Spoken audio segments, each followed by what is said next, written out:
What happens when the galaxy's most feared empire discovers that humans have been keeping score? Admiral Vexthar thought he knew everything about these primitive Earth creatures. He was wrong. Dead wrong. And in exactly 37 minutes, that mistake was about to reshape the entire galactic war. The Zephyrian Empire had conquered 412 star systems in the last millennium. Their crimson warships moved through space like mechanical sharks, leaving behind nothing but scorched worlds and broken civilizations. To them, warfare was mathematics. Clean, precise, predictable. Admiral Vexthar stood on the bridge of his flagship, the Crimson Dominion, his 6 arms folded behind his chitinous back. Through the massive viewport, Earth hung like a blue marble, small, insignificant, and about to become conquest number 413.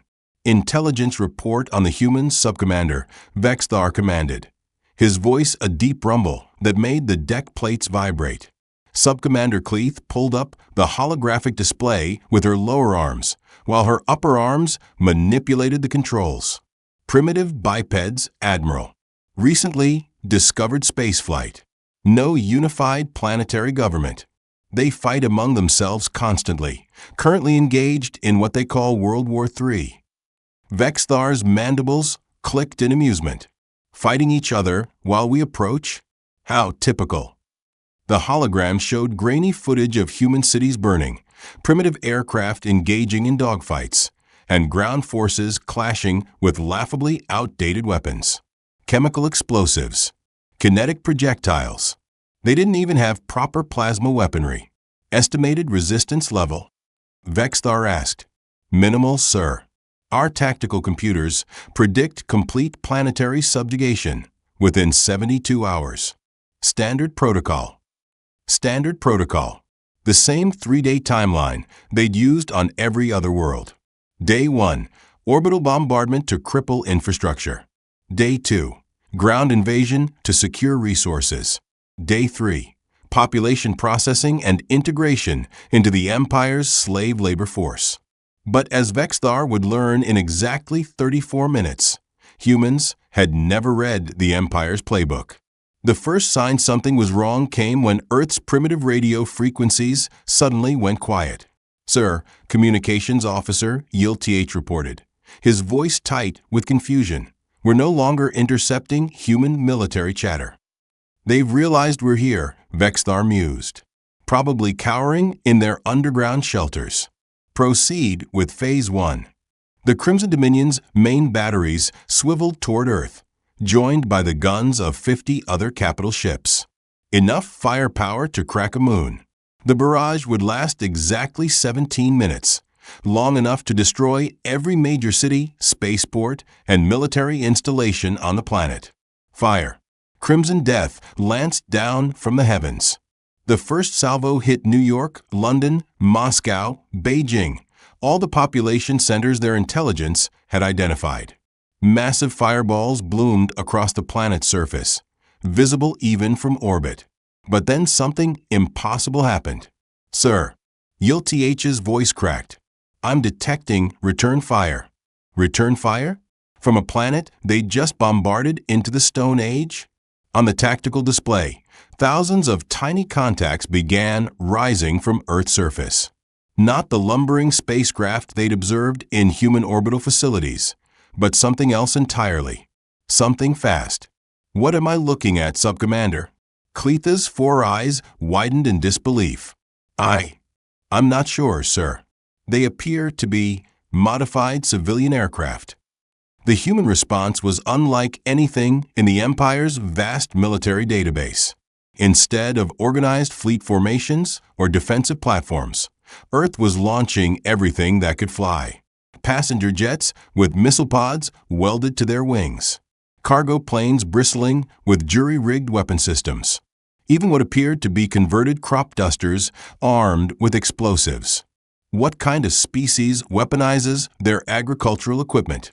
But the real shock came when the first wave of human craft reached the Zephyrian fleet. Incoming missiles. The sensor officer's report was cut short as the bridge lights flickered. The Crimson Dominion shuddered as multiple impacts registered across her hull. Impossible. Their shields should have deflected anything these primitives could throw at them. Damage report. Sir, we've lost 3 shield generators, and this can't be right. The humans are using nuclear weapons as point-blank ramming charges. Let that sink in for a moment. While most species spent centuries developing sophisticated energy weapons, humans had decided the best way to hurt something was to fly directly into it while carrying the most destructive device they could build. They're kamikaze attacks, Cleith breathed, consulting her xenobiology database. The humans have a historical precedent for this behavior. Admiral Vex Thar had conquered civilizations that fought with honor. He'd defeated species that employed cunning tactics. He'd crushed empires that relied on superior technology. But he'd never faced an enemy whose opening move was collective suicide bombing. And the humans were just getting started. Admiral. The communications officer's voice rose to a panic squeal. I'm intercepting human transmissions. Put it on speakers. The bridge filled with voices, dozens of them, speaking in different human languages, but all carrying the same impossible emotion. They were laughing. Got 2 of the big ones. Sarah, you seeing this? I just took out a battlecruiser with a 747. This is Big Mike in the crop duster. I'm about to make the Empire's day a whole lot worse. Tell my wife I love her, but also tell her I just scored a triple kill on alien bastards. They're treating this like a game. Subcommander, Vex Thar's voice was deadly quiet. What is Earth's current casualty count? Approximately 200 million dead from our initial bombardment, sir. And their response to losing 200 million of their own people is to laugh while attacking us. Cleith checked her readings twice. Yes, sir. Another shudder ran through the flagship. On the tactical display, the human swarm was tearing through the outer picket ships like locusts. Every time a Zephyrian vessel destroyed one of the primitive craft, 5 more seemed to take its place. Where are they getting so many pilots? Vex Thar demanded. The answer came from an intercepted human transmission. This is control to all civilian aircraft. We know you signed up to fly passengers, not fight aliens. But right now, humanity needs every pilot we've got. Volunteer basis only. The response was immediate and overwhelming. Thousands of voices flooded the comm channels. Roger, control. Airline pilot Captain James Rodriguez volunteering for combat duty. Flight instructor Lisa Chun, ready to show these aliens how we do things in Montana. Crop duster pilot Bill Williams. I've been spraying pesticide for 30 years. Time to spray some aliens. They're not military pilots. They're everyone. Sir, we're receiving a transmission. Yul TH reported. It's addressed to you personally. Put it through. A new voice filled the bridge, calm, measured, speaking accented English. This is General Sarah Chun of the United Earth Defense Force. Admiral Vex Thar, I presume. How did they know his name? I am Admiral Vex Thar of the Zephyrian Empire. Surrender now, and your deaths will be swift. A sound came through the speakers that made every Zephyrian on the bridge freeze. Human laughter. Not the manic laughter of the pilots, but something darker, more knowing. Admiral, I have a question for you. In all your conquests, how many species have you fought that were actively at war with themselves when you arrived? Vex Thar's mandibles clicked uncertainly. None. Internal conflict makes conquest easier. Exactly. And that's where you made your first mistake. See, when you showed up, humanity had been fighting World War III for 2 years. Do you know what our current kill count is? Kill count? I don't. 1 billion for 100 million humans dead. We've been keeping score, Admiral. And that's just what we've done to each other. The bridge went dead silent. The tactical display showed the human swarm continuing its relentless assault. But now every Zephyrian was listening. You killed 200 million of us with your opening bombardment. Impressive. But here's the thing about humans. We don't just get angry when you hurt us. We get creative.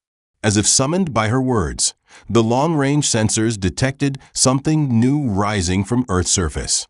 Massive objects, larger than anything in the human aerospace inventory. What are those? Vexthar whispered. General Chen's voice carried a note of dark pride. Those are our cities. Cities? You see, Admiral, when you bombed our population centers, we had a choice. Rebuild or weaponize the rubble. Guess which one we picked? The objects resolved on the tactical display, and Vexthar's blood went cold. Somehow, impossibly, the humans had turned their destroyed cities into massive kinetic weapons.